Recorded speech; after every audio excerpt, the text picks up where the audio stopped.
पंजुर्ली, वो फिलहाल तो हमारे पास मांगने जैसा कुछ भी नहीं है। मुझे मांगना है। ये जगह, ये जायदाद और ये धरती, ये सब इन गांव वालों का नहीं है। क्या बकवास कर रहा है? चुप हो जा। आपका नहीं है ना? मेरा है, और मुझे ये सब वापस चाहिए। ಬಹಳ ಒಳ್ಳೆ ಪ್ರಾರ್ಥನೆ ಗೊತ್ತಿನಾರೆ. ನಿಮ್ಮ ಜಾಗ ನಾನು ಹಿಂದಿರಿಸಿ ಕೊಡ್ತೇನೆ. ಊರಿನವರ ಜಾಗವನ್ನು ನಾನು ನಿಮ್ಗೆ ಹಿಂದಿರಿಸಿ ಕೊಡ್ತೇನೆ. ಆದ್ರೆ ನಾನಿಲ್ಲಿವರೆಗೆ ನಿಮಗೆ ಕೊಟ್ಟಂತ ನೆಮ್ಮದಿಯನ್ನು ನೀವು ಹಿಂತಿರಿಸಿ ಕೊಡಬಹುದಾ ಗೊತ್ತಿನಾರೆ? अच्छा, तो तुम मेरे लिए ये नहीं कर सकते। कोई बात नहीं, इसका फैसला जहां होगा मैं वहां जाऊंगा।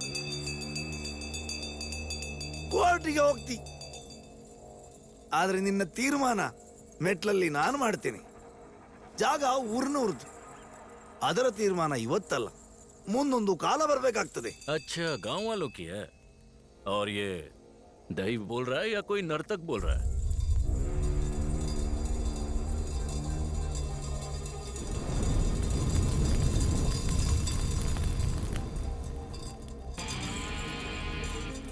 ದೈವವ ನರ್ತಕನ ಇವತ್ತೇ ತೀರ್ಮಾನ ಆಗ್ಲಿ.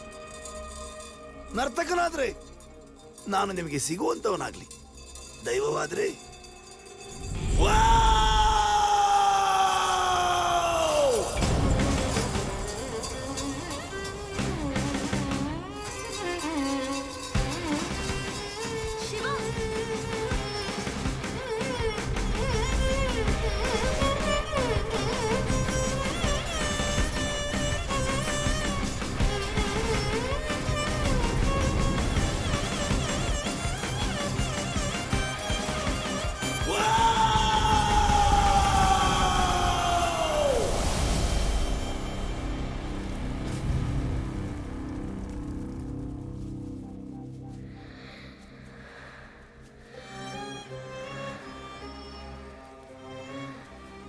वो गायब हो गए क्या?